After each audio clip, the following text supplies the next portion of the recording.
Add question tag. It was raining heavily. ശക്തിയായി മഴ പെയ്തുകൊണ്ടിരിക്കുന്നു. Question tag എഴുതണം. അപ്പോൾ ആദ്യം നമ്മൾ ഓക്സിലിയറി വെർബ് നോക്കുക. ഓക്സിലിയറി വെർബ് വാസ്, ആദ്യം വാസ് എഴുതണം. ഇതിൽ നെഗറ്റീവിനെ സൂചിപ്പിക്കുന്ന വാക്കുണ്ടോ? ഇല്ല.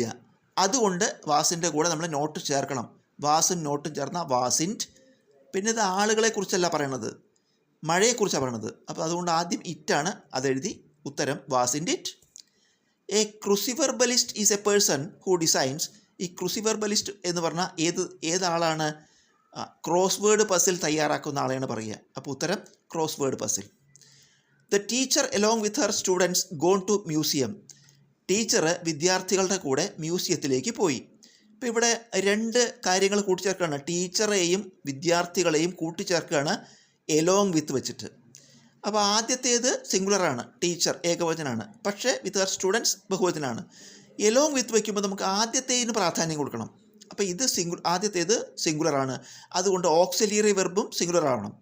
അപ്പോൾ ഇവിടെ ഈസും ഉണ്ട്, ഹാസും ഉണ്ട്. പക്ഷെ ഇവിടെ ഗോൺ എന്നത് മൂന്നാമത്തെ രൂപമാണ് വെർബിൻ്റെ, ഗോ വെൻറ്റ് ഗോൺ. അതുകൊണ്ട് ഹാസ് എന്നാണ് ഉത്തരം. She dances gracefully. അവൾ മനോഹരമായി ഡാൻസ് ചെയ്യുന്നു. ദ വേർഡ് ഗ്രേസ്ഫുള്ളി എന്ന് പറയുന്നത്, ഈ ഗ്രേസ്ഫുള്ളി എന്ന വാക്ക് എന്താണ്? അത് ക്രിയാവിശേഷണമാണ്. അപ്പോൾ adverb. Which type of sentence is given below?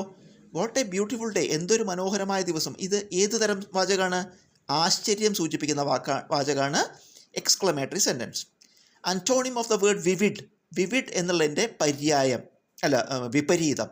Vivid എന്ന് പറഞ്ഞാൽ വെരി ക്ലിയർ എന്നാണ്. അതിൻ്റെ വിപരീതം vague, unclear.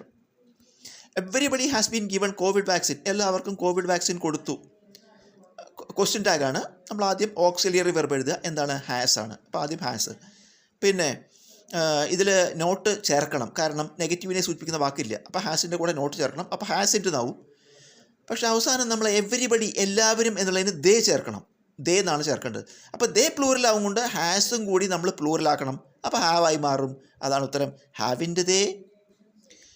Medical study of skin and its diseases. സ്കിന്നിനെ കുറിച്ചും അതിൻ്റെ ഡിസീസസിനെ കുറിച്ചും പഠിക്കണേന് എന്താണ് പറയുക? ഡെർമറ്റോളജി എന്നാണ് പറയുക.